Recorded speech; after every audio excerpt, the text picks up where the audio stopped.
semuanya, perkenalkan nama saya Dongen Tasih Sirait. Saya dari Prodi Matematika, Fakultas Sains dan Teknologi. NIM saya F1C225058. Di video kali ini, saya akan membahas tentang keanekaragaman hayati, tentang fungi atau jamur. Nah, teman-teman, fungi atau jamur merupakan organisme eukariotik yang memiliki dinding sel, namun tidak mempunyai klorofil. Jadi, jamur yang kita lihat pada sisa potongan kayu bukan termasuk tumbuhan ya, tetapi sebagian karakteristiknya dapat menyerupai tumbuhan atau hewan. Dan karena jenisnya yang banyak dan sifatnya yang unik, maka dia dikelompokkan dalam kingdom tersendiri. Ciri-ciri fungi atau jamur. Pertama, jamur memiliki bentuk yang beragam, ada yang berupa oval, berupa benang, dan memiliki tubuh buah berbentuk payung, lengkung, bulat, dan lainnya. Kedua, ada yang tersusun atas satu sel atau uniselular, dan ada yang memiliki banyak sel atau multiselular. Selanjutnya, jamur merupakan organisme eukariotik yang memiliki membran inti dan organel-organel sel lainnya. Tubuh jamur dilindungi oleh zat kitin, merupakan lapisan utama pada dinding jamur yang berguna untuk memperkokoh tubuh jamur. Meski bentuknya mirip dengan tumbuhan, jamur tidak memiliki klorofil sehingga jamur tidak bisa menghasilkan makanan sendiri. Oleh karena itu, jamur bersifat heterotrof, ia dapat hidup dengan menyerap nutrisi dari organisme lainnya. Karakteristik jamur berikutnya adalah memiliki struktur tubuh berupa hifa, yaitu sel memanjang berupa benang. Susunan hifa terdiri dari hifa vegetatif yang berguna untuk menyerap makanan dan hifa generatif sebagai alat reproduksi untuk menghasilkan spora. Kumpulan hifa yang bercabang disebut miselium. Miselium vegetatif untuk menyerap makanan dan miselium generatif untuk menghasilkan spora. Cara hidup jamur. Jamur dapat memperoleh zat organik makanan dengan 3 cara. Pertama, saproid. Jamur akan mengambil zat organik dari sisa organik mati atau bahan seperti roti jamur. Dengan sifat ini berperan sebagai decomposer dalam ekosistem lainnya. Yang kedua, parasit. Jamur akan mengambil zat organik dari organisme yang hidup menjadi inangnya. Jenis jamur ini umumnya dikenal dengan jamur patogen atau penyebab penyakit. Dan yang terakhir, mutual.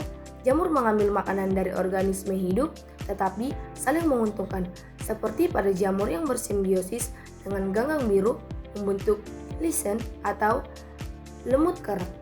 Struktur jamur. Secara umum, struktur jamur terdiri dari tudung jamur atau cap jamur, lamella yang jika dipotong kecil di dalamnya terdapat hifa, inti sel, dan septa.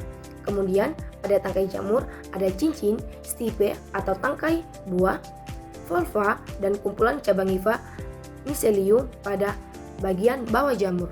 Reproduksi fungi. Jamur memiliki 2 cara reproduksi, yaitu vegetatif atau aseksual, generatif atau seksual. Yang pertama, reproduksi vegetatif atau aseksual. Pada jamur uniselular akan membentuk kuncup atau tunas untuk menghasilkan keturunan. Sedangkan pada jamur multiselular akan melakukan proses fermentasi hifa sehingga potongan hifa yang terpisah akan menanam jamur baru. Yang kedua, pembentukan spora. Aseksual dapat berupa sporiospora dan conidiospora. Reproduksi jamur secara seksual dimulai dengan cara penyatuan hifa atau singgami yang terdiri dari proses plasmogami atau penyatuan plasma sel dan karyogami inti sel. Habitat jamur, tempat lembab dengan OH tanah asam atau kaya akan zat organik. Yang kedua, habitat ekstrim, dan yang terakhir tubuh sel inangnya. Klasifikasi fungi. Jamur diklasifikasikan menjadi 4 divisi, yaitu Ascomycotina, Basidiomycotina, Deuteromycotina, dan Zygomycotina. Zygomycotina. Divisi ini memiliki spora seksual berupa zygospora, spora seksual yang berdinding tebal pada masa istirahat sehingga dapat bertahan pada kondisi kering selama berbulan-bulan. Hifa jamur ini bercabang tapi tidak bersekat atau zoonosis. Divisi Zygomycotina mempunyai 3 hifa. Yang pertama, stolon, rhizoid, dan spora iumphal. Beginilah reproduksi Zygomycotina. Berikut peranan Zygomycotina. Divisi Ascomycotina.